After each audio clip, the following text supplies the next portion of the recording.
Good afternoon. Good afternoon, ladies and gentlemen. I want to welcome you to this meeting. This is the regularly scheduled meeting for the Land Use and Transportation Committee. I'm Supervisor Cohen, chair of this committee, and to my right, who will be joining us very shortly, is Supervisor Weiner. He is the vice chair, and to my left is Supervisor Peskin. Our clerk is Ms. Andrea Osbury. I'd like to thank Jesse Larson and Leo D'Assis from SFGov TV for broadcasting this meeting. Madam Clerk, do you have any announcements for us? Yes, please silence all cell phones and electronic devices. Completed speaker cards and copies of any documents to be included as part of the file should be submitted to the clerk. Items acted upon today will appear on the March 29, 2016 board agenda unless otherwise stated. Thank you very much. Is there a representative from Supervisor Yee's office here? No, yes. Okay. Well, let's see. Supervisor Yee is the sponsor of this item, so I believe we've got Shannon Ferguson from the Planning Department who is here to present on his behalf. Welcome, Shannon.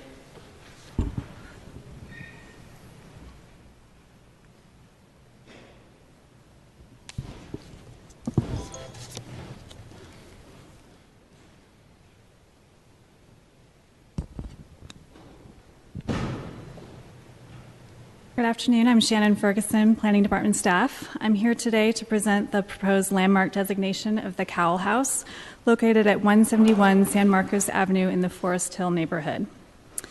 Could I have overhead, please?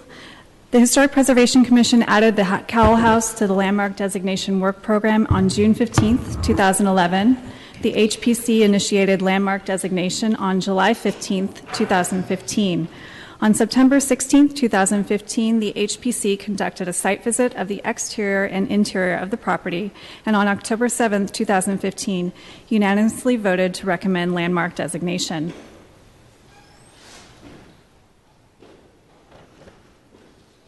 "171 San Marcos Avenue is significant for its association with Henry Cowell, an ultra-modern composer and pianist who was a major force in new American music, introducing new sounds, techniques, and tones into experimental music in the 1910s to 1930s. It is also significant for Olive Thompson Cowell, who was Henry's stepmother. Olive Cowell founded the International Relations Department at San Francisco State.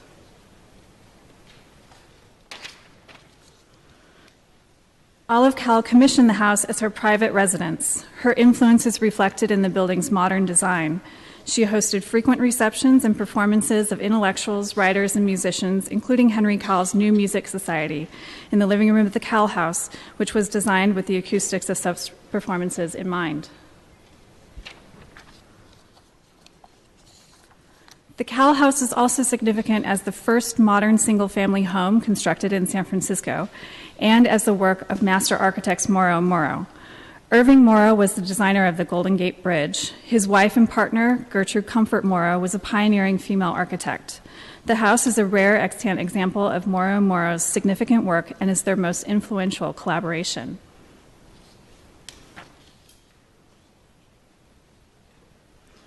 The Cowell House retains the design features that were present when it was first constructed in 1933, such as the horizontal redwood siding, steel sash windows, and rounded, streamlined, modern design elements. There is no known public or neighborhood opposition to designation of 171 San Marcos Avenue as an Article 10 landmark. Property owner Christine Williamson was unable to attend today's hearing, but she's very supportive of landmark designation, and you'll find a letter of support from her in your packets. This concludes my presentation, and I'm happy to answer any questions.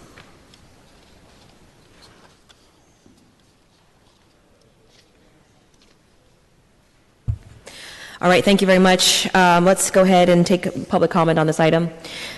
Ladies and gentlemen, public comment is now open. We have 2 minutes allotted for public comment. If you'd like to comment on this item, please come up to this podium right here in front of me. Good morning and welcome. Good morning, or good afternoon.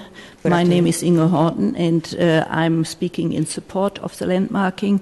This is a very unusual building in San Francisco, a house, and it's also very important because there was a very decided influence of a woman architect in this building, and I wish wish that you would adopt the landmarking. Thank you.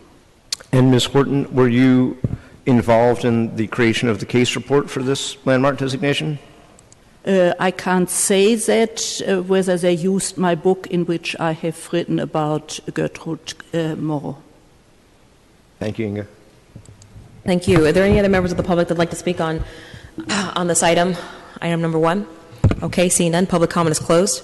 Thank you so much for your comments. Colleagues? Madam Chair, I would like to be listed, Madam Clerk, as a co-sponsor with Supervisor Yee and would move this item forward to the full board with recommendation. All right, thank you. It looks like this motion can... Madam Chair, I just have a correction. The next board meeting, due to recess spring break, will not meet until April 5th, not the 29th. Okay. All right, thank you very much. You got that, Mr. Peskin? Okay, all right. Well, there's been a motion to move to the next board meeting till April 5th. And without objection, that motion passes unanimously. Thank you so much. Could you please call item number 2? Item number 2 is an ordinance amending the administrative code to prevent certain non-fault evictions during the school year of a child under 18 or a person who works at a school in San Francisco resides in the rental unit. All right, thank you. Supervisor Campos is the author of this item. He's joined us, and he will lead the discussion from this point on. Supervisor Campos, welcome. Thank you. Thank you very much, Madam Chair and colleagues. Thank you for hearing this item today in committee. The legislation before you is about helping families and school workers here in San Francisco remain in their homes during the academic year. I want to begin by thanking the co-sponsors of this legislation, Supervisors Kim, Avalos, and Marr. This legislation actually builds upon legislation that Supervisor Marr spearheaded in 2009. That legislation allows landlords to evict families for owner move-in evictions if those families have children under the age of 18 in the school system. It prohibits their eviction during the school year. The current legislation does two things. First, it expands the existing legislation to include all no-fault evictions so that families with children in our system cannot be evicted during the school year for evictions related to things like condo conversion, removal of a rental unit, capital improvement, and substantial rehabilitation. The second thing this legislation does is that it includes educators. And we define educators as people who work at San Francisco schools directly with students in preschools, home daycares, and K-12 schools, both public and private. This not only includes a teacher, a classroom aide, a paraprofessional, an administrator, a counselor, a social worker, a psychologist, a security guard, an attendance liaison, a cafeteria worker, a janitor, or a school nurse. We know that San Francisco is facing an affordability crisis. And this affordability crisis is also impacting our education system. In terms of the crisis of housing, the San Francisco Rent Board provided data that shows that there were 2,100 notices of evictions filed between March 2014 and March 2015. This is a significant 55% increase compared to the 5-year period before that. With regards to no-fault evictions, 438 evictions are on record for that year. But if you ask advocates who work in this area, they will tell you that the number is probably at least double that number. The impact on families with children raises particular concerns. Many families who are evicted cannot afford to stay in San Francisco and therefore are forced to leave San Francisco. But it's not just the families themselves if the family is evicted. The impact can be felt if an educator is also evicted, not only on that educator and his or her family, but on the students that actually are educated by him or her. This is why this legislation makes sense. And to put it in context in terms of what an eviction means to a school worker, let's look at the starting salary for a fully credentialed teacher, which right now is less than $3,400 a month. less than $3,400 a month. That teacher has to, if they want to stay in San Francisco facing an eviction, they have to deal with a market where a one-bedroom apartment, the median rental price for that one-bedroom apartment is $3,620, actually more than the entire amount that they make during the month. The issue is even worse for a paraprofessional here in San Francisco. A paraprofessional, their average salary is about $2,083 a month. So you can imagine having to live on that when you have to pay $3,600 for a one-bedroom when it comes to rent. A December 2015 professional survey that was done by the United Educators of San Francisco, which represents paraprofessionals and teachers, found that 70% of all respondents to that survey, and that 59% were concerned with the high cost of living in San Francisco. This is impacting the educators of our city. Exacerbating the issue is the fact that San Francisco, California, and nationwide, we have a school teacher and school staff shortage problem. The number of people enrolled in teacher preparation programs in California has dropped from almost 45,000 to fewer than 20,000, and that's just between 2008 and 2013. And at the end of the school year last year, we had 500 openings at the school district alone. We also had an insufficient number of substitute teachers. We, in fact, held a hearing on this, pointing out that because of the high cost of living, that we have the school district unable to hire all the substitutes it needs. This ordinance will help mitigate the impact of displacement on educators and families. It will be something that is simply needed. And let me be very clear. We know that the city has taken steps to help educators, but those steps are going to require that it's going to take time to do some of the things that we have talked about. We have programs to create housing for teachers. It's going to take time for those programs to actually have an impact. And unless we act now, unless we act today, by the time we come around to actually doing something, we will have lost so many of our educators. I want to take this opportunity to thank my staff, my Chief of Staff, Hillary Ronan, and my legislative aide, Carolyn Goosen, who have been working on this for quite some time. I especially want to acknowledge the very critical role that the United Educators of San Francisco have played. The President, Lita Blanc, who's in the audience, as well as Ken Trey from UESF. And in particular, I want to acknowledge the work of Dean Preston, who is the director of Tenants Together. This is actually something that came out of the work that Dean has been doing in his neighborhood. It really has been Dean's brainchild as he was doing work with tenants throughout his neighborhood, his community. This issue came up, and this is a solution that Dean came up with and brought to our office.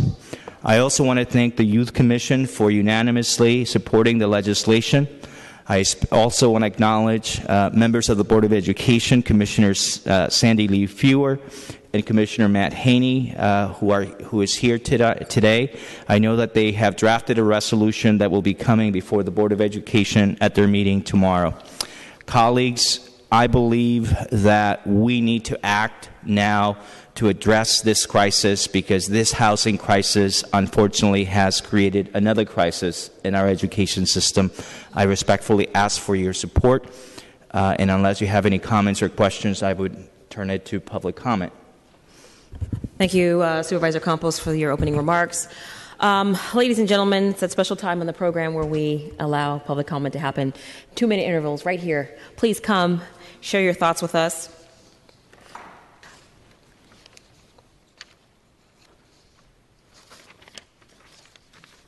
Thank you. Thank you for joining us. Good afternoon. Yes. My name is Belle Angeretto. I'm the director of Pacific Primary, which is a school for an early childhood center and school in San Francisco that has 2 sites in the Western Addition at Baker and Grove. The school is over 40 years old and serves working parents, so it's a full-day year-round school. We serve 155 children. I've been the director for 20 years and have been an educator in the city for 40 years. And this teacher crisis is the worst crisis I have ever seen in the city. Normally, if we put an ad out for a teacher, we have 10 to 20 resumes that come in. We've had 2 openings and have had 0 resumes. So this legislation is essential. I also want to thank Dean Preston, who's done offered amazing support for our teachers. At one point, we had 4 teachers who were facing being homeless because they had no place to go because of evictions. And I strongly support this legislation. We have teachers right now that are driving into the city from Vacaville, from Fairfield, from Antioch. They get up at 3:30 in the morning to be able to get here, and it is really impossible. Our teachers are afraid of what's going to happen next, and the children and the families in this city are going to be absolutely and are absolutely being affected now, and what's ahead is really terrifying if we don't have teachers. So I hope that you will support this legislation and know that it is one step among many steps that need to be taken for this very, very serious crisis. Thank you very much. Thank you. Thank you. Next speaker, please. Good afternoon, supervisors. Chair Cohen, nice to see you. My name is Mirna Melgar. I am the executive director of the Jamestown Community Center. We are a youth development agency in the Mission District, and we provide after-school, summer tutoring, sports, and social emotional support programs in the Mission, Noe Valley, Excelsior, Outer Mission, and Bayview Hunters Point. We serve about 1,500 children, youth, and families a year. And we are seeing, as the last speaker said, a marked increase in the hardships that our teachers go through. But I wanted to talk to you a little bit about the impact that it has on the community as a whole. Jamestown is a little bit unique in that we try to serve kids as long as possible rather than serve as many kids as possible in a given year. And so part of our model is that we hire our own participants when they're in high school and support them after they graduate. This past year, we had 14 of our staff who graduated from college, which is pretty remarkable since most of them come from low-income African American and Latino communities, which have a fairly low rate of graduation from the Unified School District. So the reason why this works is because we support our participants, our high schooler, our staff, while they are going through college, then graduating, working for Jamestown, and then it's a pipeline into the Unified School District of bilingual teachers and folks who have that relationship already because they come from our community. So I would hope that you please help us do what we do and try to stem this community crisis, because as we're losing teachers, we're also shortchanging the outcomes for our youth. Thank you. Thank you. Next speaker, please come on up. No need to wait. You just queue up automatically. Hi. Okay, thank you. Thank you, Supervisor Campos, and thank you all supervisors here for your, I'm sure, what you will take as a support of this bill. I am Sarah Hicks-Kilday with the San Francisco Child Care Providers Association, and I work with providers in both centers and family child care all across the city. And we have been struggling with the wage crisis, which of course impacts their ability to stay in the city and continue living here and working with the children. I'm grateful that the 2 speakers before me shared their individual examples, so I'll leap over some of those and just want to reemphasize that early childhood providers on average make half of the average civilian woman's wage, which is already lower than men's wages. And so any workforce that is facing with that low wage, Supervisor Campos, I'm just really pleased to see that they were included with educators, all other educators in this bill. So thank you, and I look forward to your support. Thank you. Only when her lips are moving. Good afternoon. I'm Lita Blanc, President of United Educators of San Francisco, here to urge my wholehearted support for this piece of legislation and thank Supervisor Campos for bringing it forward. First of all, as educators, we support this legislation because it expands the rights of the families of our students who are faced with the same affordability crisis that we are. And secondly, and most important to us, is that it's a concrete step that the city can take, and we hope does take, to provide a degree more security for our educators here in the city. I'm just going to give you two examples from really the last week. Not a week has gone by since I took this job in August without getting calls or emails from educators who are facing eviction, either outright eviction or a rent increase, doubling their rent, which translates into a de facto eviction. One teacher is a veteran teacher. She's been in the district for 25 years, and she's being faced with eviction. She's just now at the beginning part of that process. And the other is from a teacher who's only been in the district for a few years, and she is in a critically important field, CTE.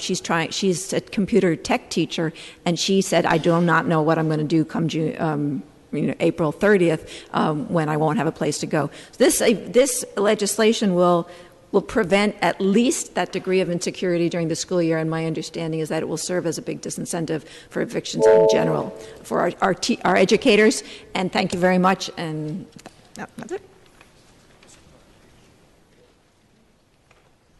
Hi, I'm Josh Davidson, and I cook for kids in our public preschools here in San Francisco. I'm also the chapter president for SAIU 10-1 in the school district.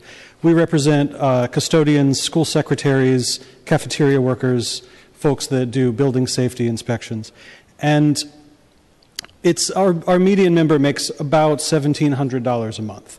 So, the crisis isn't a secret. It's serious, especially for our members. And it's important that we have at least a little bit of security because we're the folks who unlock the schools in the morning. We're the ones who keep the kids fed. And so I'm pleased to see that classified workers were included in this legislation, were contemplated, because in terms of just the ongoing operations of the district, it's crucial that we be able to support the educators that are directly serving the students in the classrooms every day and make sure that the school itself is running so that people can focus on their tasks. Thank you very much.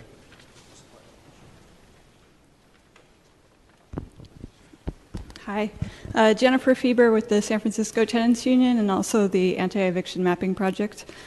We wholeheartedly support this legislation, and while I wish that there was a ban on no-fault evictions outright, this is certainly a good step in protecting our vital city workers and promoting community stability. We already have similar legislation to protect families with children in the public school system, so this is an intelligent decision to extend it, which will keep whole classrooms more stable. I fully support smart government interventions like this to help our residents and to protect our vital educators. Thanks. Next speaker.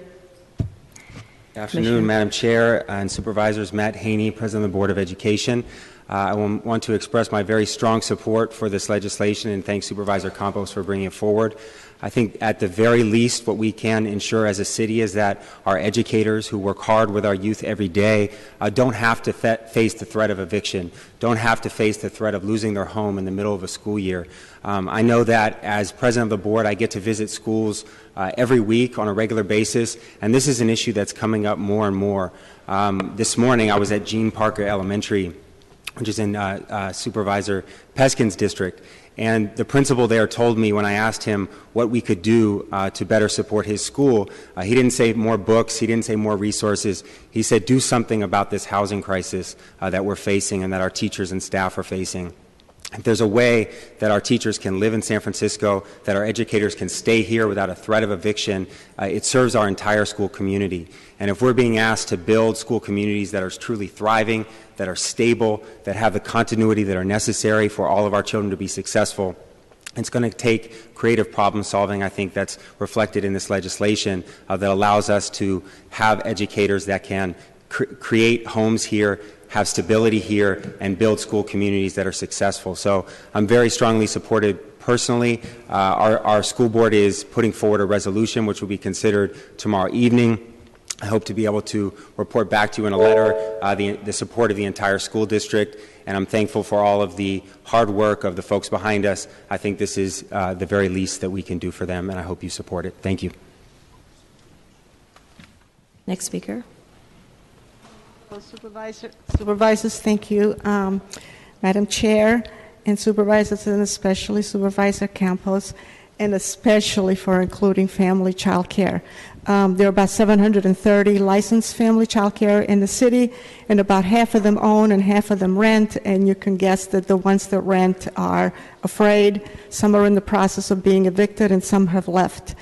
And so what providers do is they care and educate the youngest children. Almost all of them are working families, and I don't know how the city would work well without stable, quality, safe child care for these young kids. And you mentioned time. We don't really have that much time, and we hate to come back and asking you to always help us, but we're moving from one crisis to the other, and we have to have people, providers and families stay in San Francisco. So thank you so much, and I hope we can do this quickly. Thank you.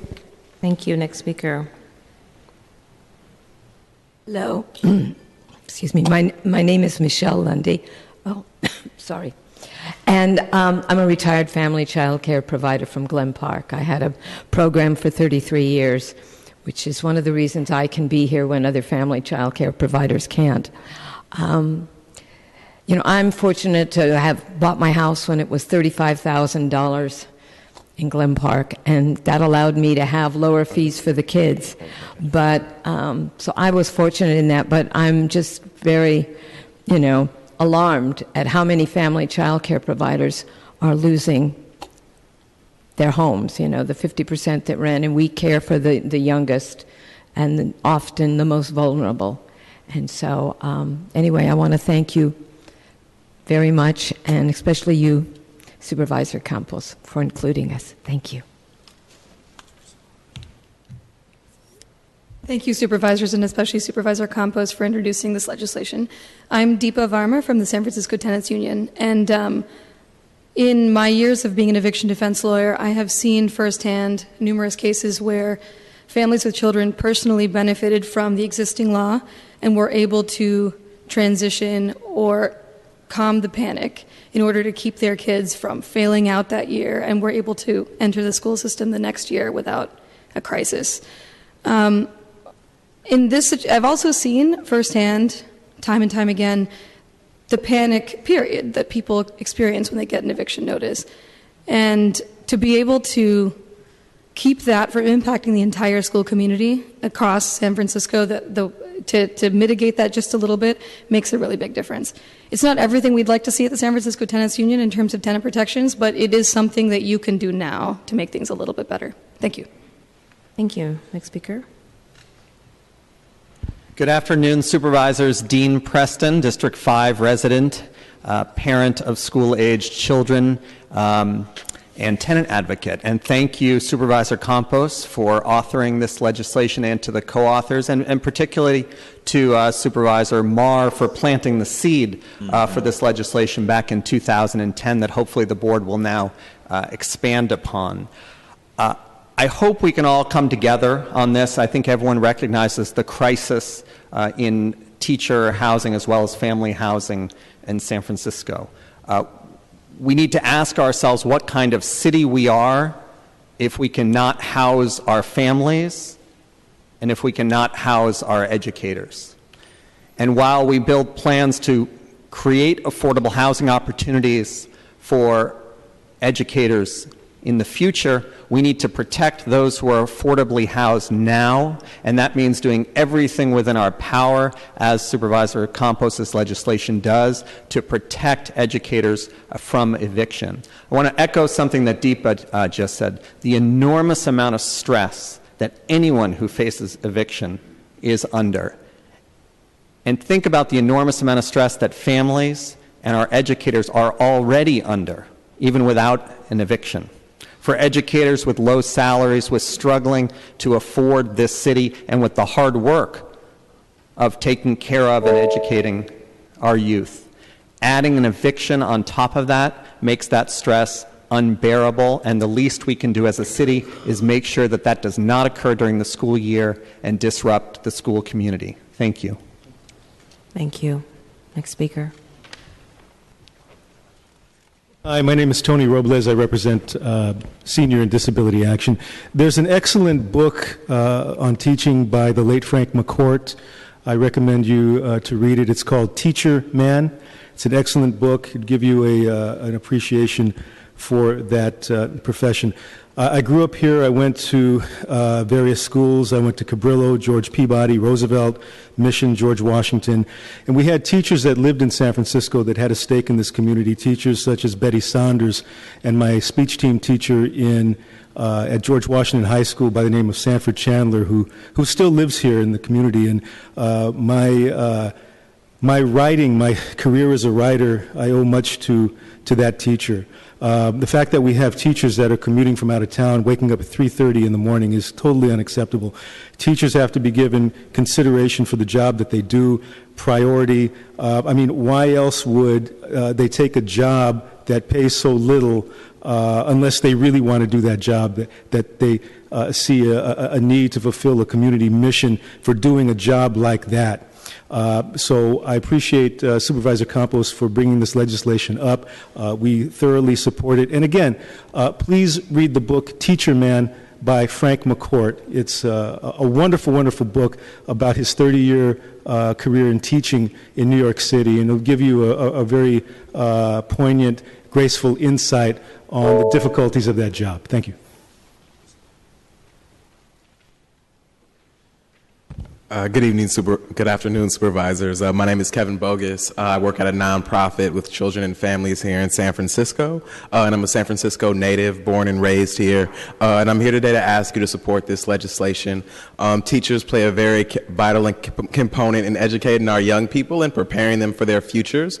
And fear of eviction is something that they don't need to suffer. It has a negative impact on the classroom and the outcomes. As someone who attended high school in San Francisco, where we had a lot of teacher turnover, where from year to year your favorite teacher would disappear and vanish. It has a real negative impact on students and their self-value and people who they think they can trust and believe in. So I want to ask you today to support the legislation and to continue to take steps to prevent families and working class people and low-income folks from being evicted from San Francisco. Thank you. Afternoon, supervisors. Supervisor Campos, thank you for this legislation. My name is Connie Ford. I'm the Vice President of the San Francisco Labor Council. Supervisor Malia, it's nice to see you. It's been a while. I'm here to represent that the Council is fully behind this legislation. This is a wonderful and beautiful piece of legislation. We're all trying to grapple with economic disparity that's happening in our cities and with our families. And so I thought I would just tell you that both of my children were born and raised here and went through public schools, and I remember the day that my daughter's kindergarten teacher had to leave. And she had to leave for different reasons, but it broke my daughter's heart. For a month, she didn't want to go to school. She ended up fine, and she's an adult woman. But I have a granddaughter now going to Bessie Carmichael over in Soma, and is absolutely in love with her teacher, Mr. Hargood. And if he left, I know it would be hard to pick up the pieces there. This is how much teachers mean to young children, and children who need the support and love not only of their families, but of their institutions. So we are grateful for this legislation to keep our families together and to keep our schools supporting our children. So thank you so much for this. Thank you. Thank you, Connie. My colleagues over here were just reminding me how heartbroken I'd be if I lost Mr. Trey during my time at Lowell. Appreciate that. Were you in the same class with Emma? No, Emma's 1 year ahead of me. Sorry, Fred. Go ahead. No problem. I love sometimes the small townness of San Francisco. I'm Sarah Sherpenzimmer, or Fred, from Housing Rights Committee. And when we were a kid, we had to move around all the time. And most years, my parents were able to wait till the summers. And I remember the awful year we had to move in the middle of the year, and how behind I was on everything, and how much I got bullied that year, switching to a new school and a new place that was totally different. And we have hundreds of families with kids that come into our office at Housing Rights Committee. And it's really scary trying to help them fight evictions and the choices they have to make around taking care of their children. And the stats show that moving, especially in the middle of the year, but being pulled out of your school in general, sets kids back more than a month in schooling, increases the risk they're going to start smoking before they're 18, increases their risk of teen suicide. I don't think it's too much to ask landlords to wait in a no-fault eviction to summer. I mean, I wish we couldn't evict children. I wish they got to stay in their schools no matter what, when it's really just about the landlord making more money. But we don't seem to be able to do that, so at least we can make them wait until summer. Thank you. Next speaker. Good afternoon, supervisors and Chair Malia Cohen, my former student at Lowell High School, and if Katie Tang was here, we could have a reunion. Yeah. But it's one of the beautiful things about being in a big town, small city, that we are able to retain our sense of community. And that's a community that often starts in the classroom between students and teachers and other school staff when people can afford to stay in town. So way back in ancient history in 1985 when I started teaching and I had a $200 a month very nice studio apartment with a garage by 15th and Guerrero, housing was not an object of alienation in school staff rooms around the district. Today we know that there's been a sea change in housing in San Francisco and that there is indeed a crisis. And this crisis is exacerbated by the fact that, as already has been noted, there is a national, state, and local crisis in the teacher shortage. How is SFUSD going to be able to recruit the best and brightest of university students to come teach in San Francisco if they can't see a way to dig down and have roots in this city and maybe even have the audacity to raise a family? That's becoming an impossibility. I believe the number of openings projected for at the end of this school year is 700. In 1906, during perhaps the worst housing crisis in San Francisco history, this city, historians note, rallied around the dispossessed, the homeless, people living in tents, the destroyed school communities, and rebuilt this city better than ever. We are entering into a historic period of displacement, gentrification, and disruption of school communities. This is a great piece of legislation. It's one.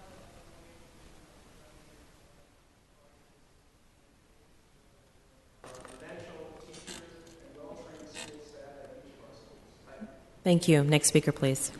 If the San Francisco free market cannot provide affordable housing for our teachers, why don't we build the housing within the community of college, school?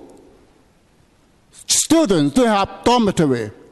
Back of Hong Kong, the policemen, the police force, the policemen, they have own a housing village, build a 40-story high, all for the whole village. So why we can provide housing accommodation for our teachers with low-cost housing, or rather free housing just for the teachers?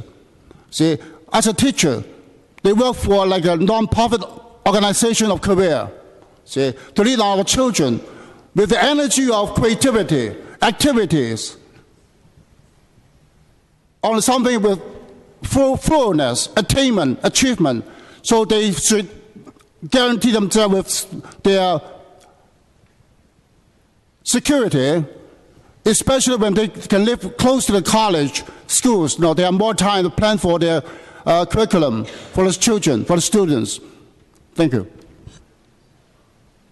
Thank you. Supervisor Campos, thank you for bringing this measure. I'd like to add my name, if I'm not already on it. I'm already on it? Okay, no, please. You're not, yes, so you'll be definitely. added. Thank you. Please add me to this.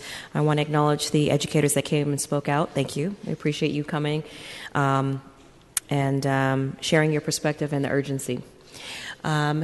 Supervisor Campos, is there anything else that you'd like to add? I simply, if I may, Madam Chair, just wanted to thank the amazing speakers that came out, people who took time out of their busy schedules, all of the folks that spoke, just made the point better than I or anyone could. But the thing to underscore is that, we talk about teachers and paraprofessionals, and that's critical, but it's not just them, that there are a lot of other workers who play a critical role in the education of our children. I'm just very proud that they're included in this measure, and I respectfully ask for your support. Thank you. All right, thank you. All right, if there's no more further public comment will be closed at this time. Okay, let's see. Supervisor, are there any other further discussion, colleagues? Supervisor Weiner, please. Thank you, Madam Chair. I'm happy to support this legislation. I think teachers and educators in general are in a very unique position, and having disruption in the middle of a school year, in addition to the obvious terrible impacts on the educators, impacts our children, and we need to make sure our kids are receiving all of the education, K through 12, early childhood education, and so forth that they need. So I'm happy to support. Excellent. Is that a motion? Yes, I'll move forward to the full board with a positive recommendation. All right, and without objection, that motion passes unanimously. Thank you. Is there any other business before this body today? There's no further business before the committee. Thank you. All right, ladies and gentlemen, this meeting is adjourned.